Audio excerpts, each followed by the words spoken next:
Hello guys, most welcome. हम कर रहे हैं बिजनेस स्टैटिस्टिक्स और आज का लेक्चर नंबर 6 है। लेक्चर नंबर 5 के अंदर कलेक्शन ऑफ डेटा के बारे में मैंने आपको बताया था। दो टाइप के डेटा बताए थे, प्राइमरी डेटा, सेकेंडरी डेटा। उसके बाद में मैंने प्राइमरी डेटा के सोर्सेज क्या होते हैं, कहाँ से प्राइमरी डेटा को जो है कलेक्ट किया जाता है, उसके सोर्सेज के बारे में, और ऐसे कैसे सेकेंडरी डेटा के सोर्सेज के बारे में बताया था। फिर उन दोनों के बीच में जो डिफरेंस है उसके बारे में मैंने आपको बताया था। आज हम कलेक्शन ऑफ डेटा को आगे बढ़ाते हैं। डेटा को कलेक्ट करने के लिए वैसे तो बहुत सारी टेक्निक्स हैं, लेकिन मोस्ट अप्रोचेबल टेक्निक या सबसे ज़्यादा यूज आने वाली जो टेक्निक्स हैं, आज हम उसके बारे में बात करने वाले हैं। तो यहाँ पर सेंसस एंड सैंपल इन्वेस्टिगेशन, ये दो टेक्निक ऐसी है जो डेटा को कलेक्ट करने के लिए सबसे ज़्यादा अप्रोच में ली जाती है, यूज़ की जाती है, ठीक है। और इनको यूज़ करने वाला जो पर्सन होता है उसको बोलते हैं स्टैटिशियन, है ना। जैसे अकाउंट में अकाउंटेंट, है ना, तो ऐसे कैसे स्टैटिस्टिक्स के अंदर स्टैटिशियन। जो स्टैटिशियन होता है वो इन दो अप्रोच का सबसे ज़्यादा यूज़ करता है जब उसे डेटा को कलेक्ट करना होता है, प्राइमरी डेटा को, ठीक है। सो यहाँ पर दो टेक्निक है, सेंसस एंड सैंपल इन्वेस्टिगेशन। देखो, सेंसस, एन्यूमरेशंस, ये सब है मतलब कैलकुलेशन, इनका मतलब होता है गणना, ठीक है। वैसे सेंसस को हम अधिकतर जनगणना में यूज लेते हैं ना, पॉपुलेशन का सेंसस जो होता है उसमें हम यूज लेते हैं, जनगणना बोलते हैं वैसे इसको। बट यहां पर इसका मीन वो भी है और सेंसस का मीन और किसी चीज की गणना करना भी होता है, ओके, ठीक है।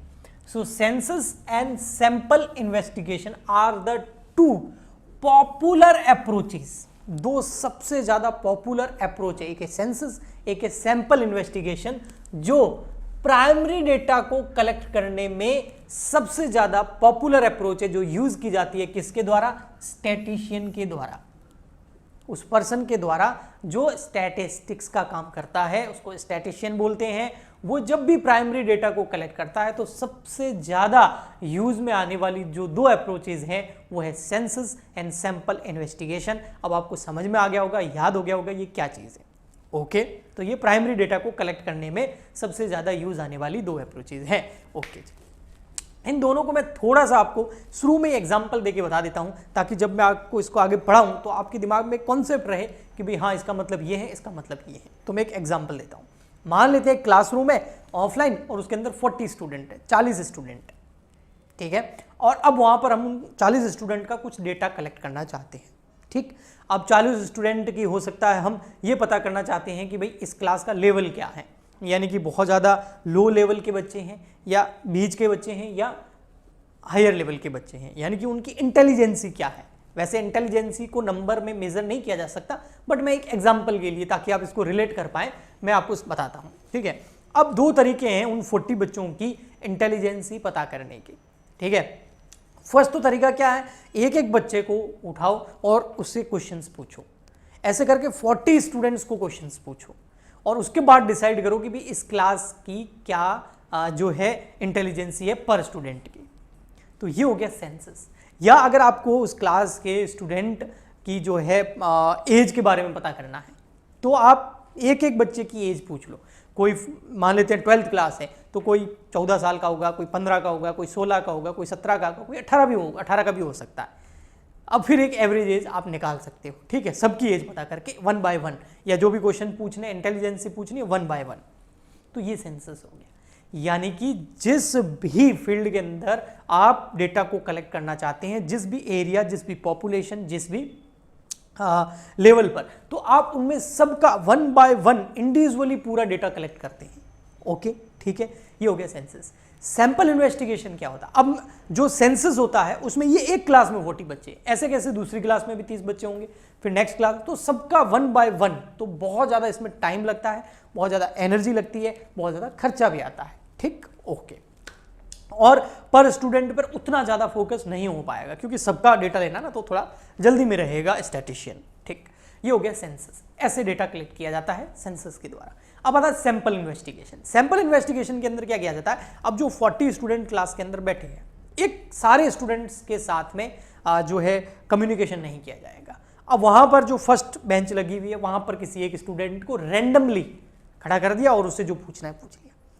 ऐसे कैसे फिर सेकंड बेंच में किसी एक बच्चे को रैंडमली खड़ा कर लिया, रैंडमली मतलब किसी को भी, कोई पहले से डिसाइड नहीं है।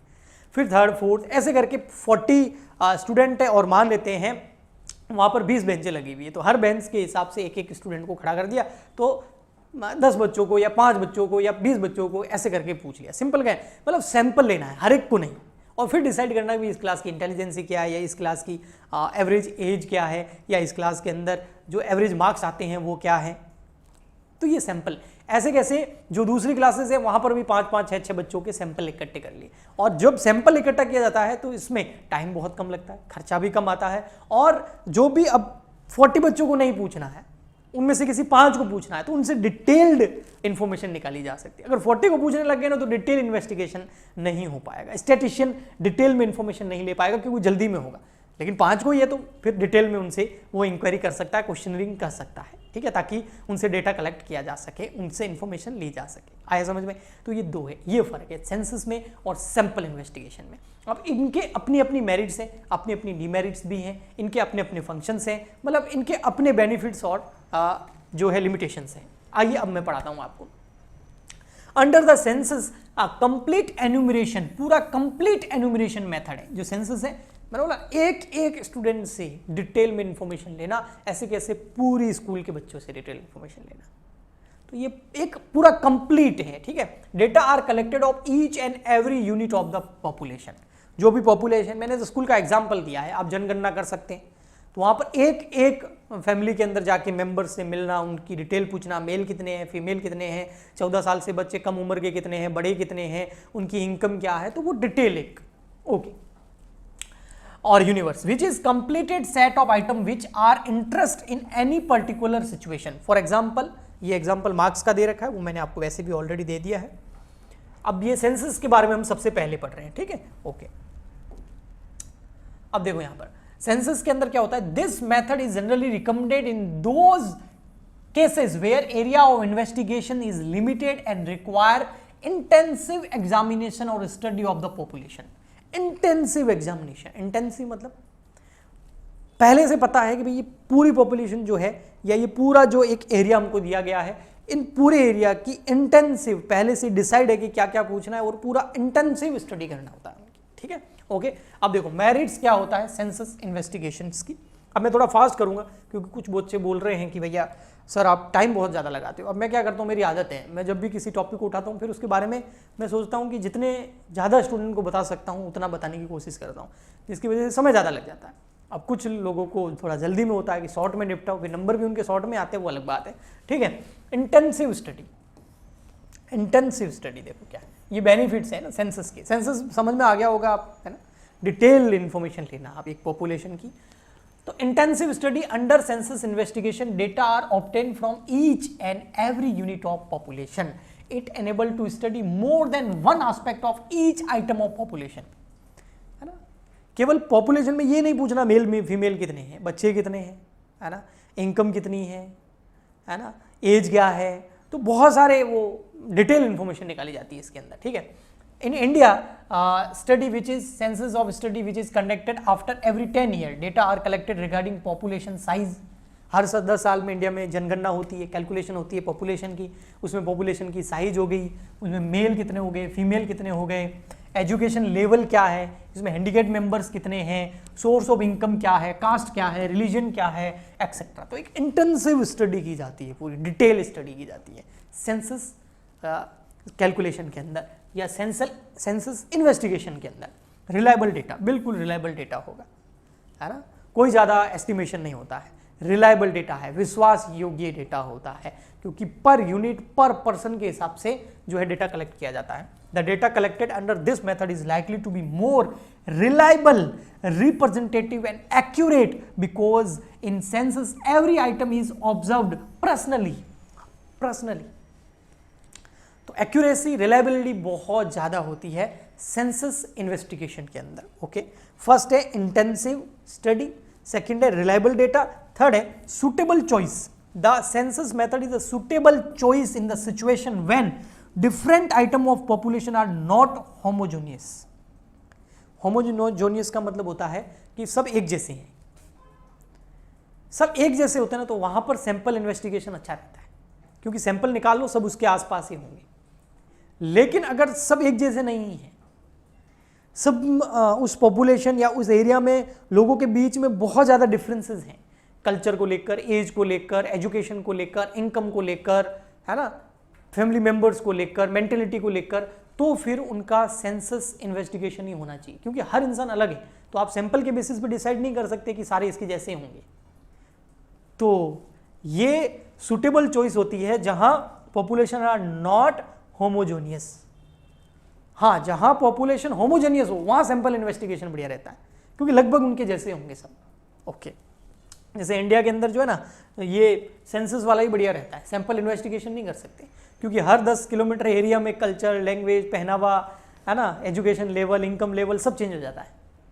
तो यहाँ पर सेंसस इन्वेस्टिगेशन ही बेटर रहता है, क्योंकि लोग इतने होमोजेनियस नहीं हैं, है ना, बहुत ज़्यादा कल्चर वाइज, है ना, बहुत ज़्यादा डिफरेंसेस होते हैं, लैंग्वेज वाइज या खाने पीने वाइज, है ना। एक स्टेट में दूसरे स्टेट चले जाओ पूरा चेंज होगा।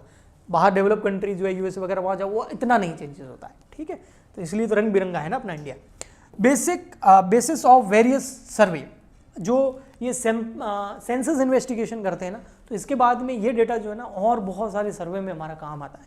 तो ये एक बेस है, और इसलिए सेंसस पॉपुलेशन की जब गणना होती है तो उसके साथ बहुत सारा डेटा और भी आता है, और वो और भी बहुत सारे सर्वे में हमारे काम आता है, ठीक है। तो ये इसके बेनिफिट्स हो गए, मेरिट्स हो गई सेंसस इन्वेस्टिगेशन के, ठीक है। ओके जी, नेक्स्ट। अब डीमेरिट्स, भाई कुछ डीमेरिट्स भी होगी, है ना। अब हर सिक्के के दो पहलू तो होते ही हैं भैया।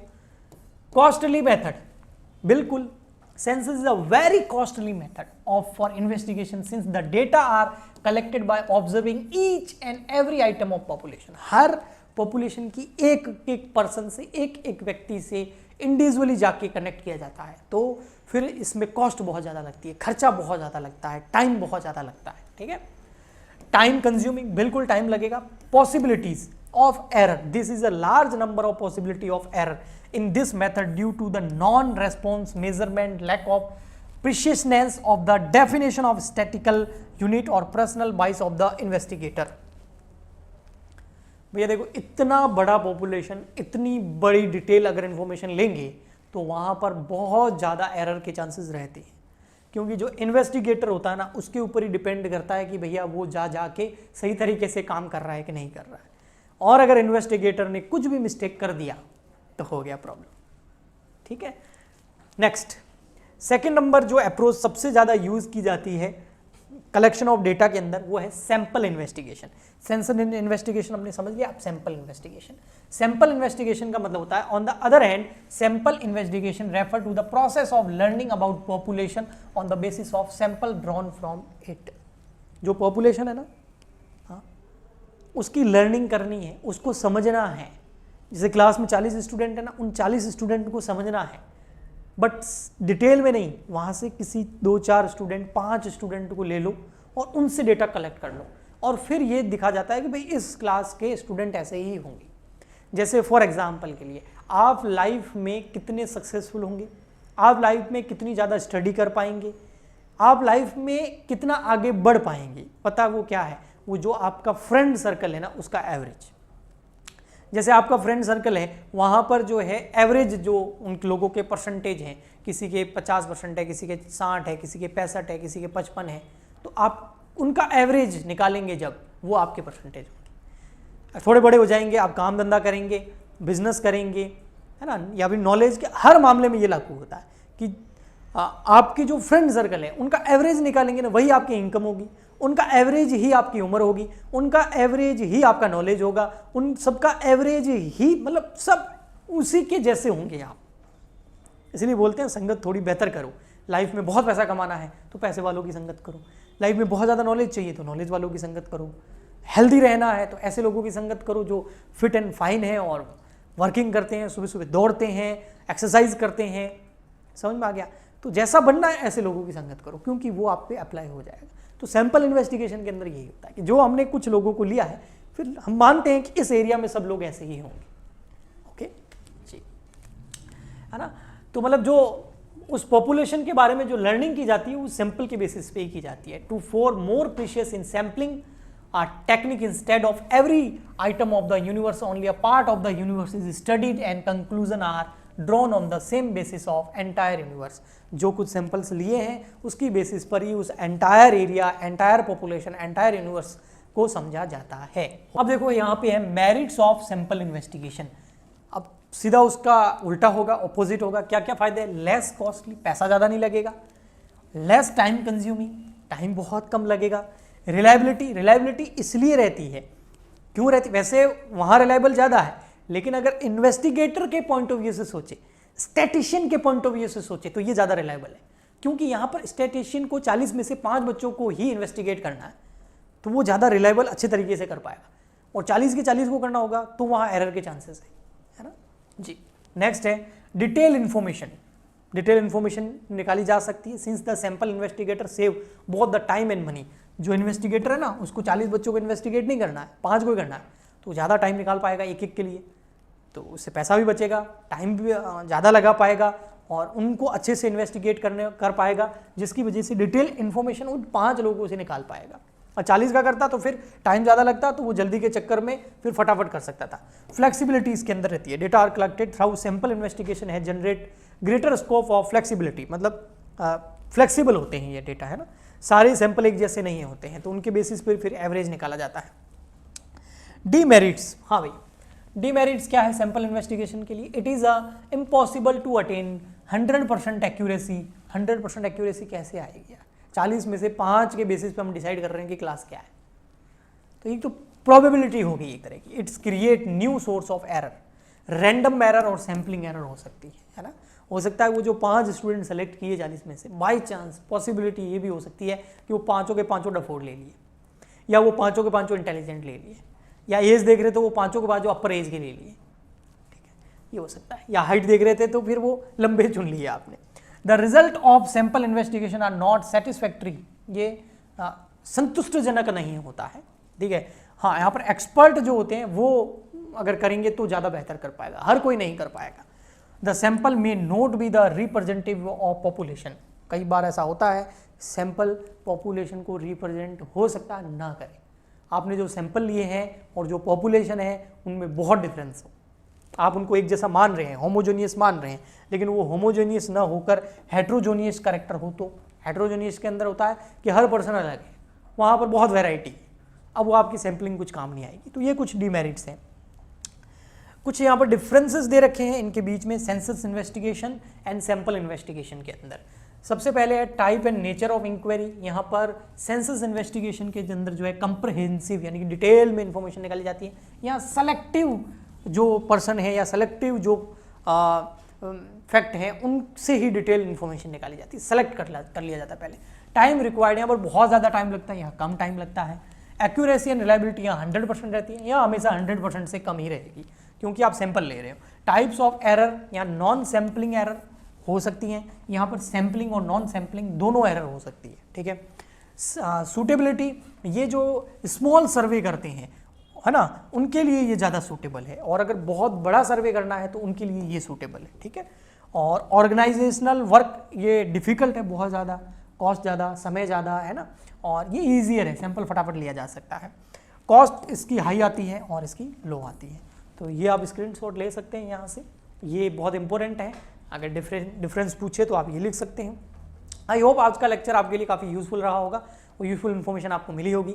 और मैं चाहता हूँ कि बिजनेस स्टैटिस्टिक्स के अंदर एग्जाम में जो थ्योरेटिकल क्वेश्चन आते हैं आप उनको बिना रटे समझ के आराम से लिख पाएँ, क्योंकि स्टैटिस्टिक्स के अंदर रटे मारे भी नहीं जा सकते, थोड़ा हार्ड इनका लैंग्वेज होता है, ठीक है। जल्दी ही अब हम न्यूमेरिकल की ओर बढ़ेंगे, लेकिन उससे पहले बस 1-2 चीज़ें और है जो मुझे करानी है। अगले लेक्चर में प्रेजेंटेशन ऑफ डेटा कराऊंगा मैं आपको, और प्रेजेंटेशन ऑफ डेटा के बाद में फिर नेक्स्ट लेक्चर जो आएगा उसमें क्लासिफिकेशन करना सीख जाएंगे हम, और फिर उसके बाद न्यूमेरिकल यानी मीन मोड मीडियन हम स्टार्ट कर देंगे। तो आज के लिए इतना ही, मिलते हैं नेक्स्ट लेक्चर में। Please like share and subscribe जरूर करें, सपोर्ट करते रहिए, लेक्चर्स आते रहेंगे। आज के लिए इतना ही। Once again thank you, good bye.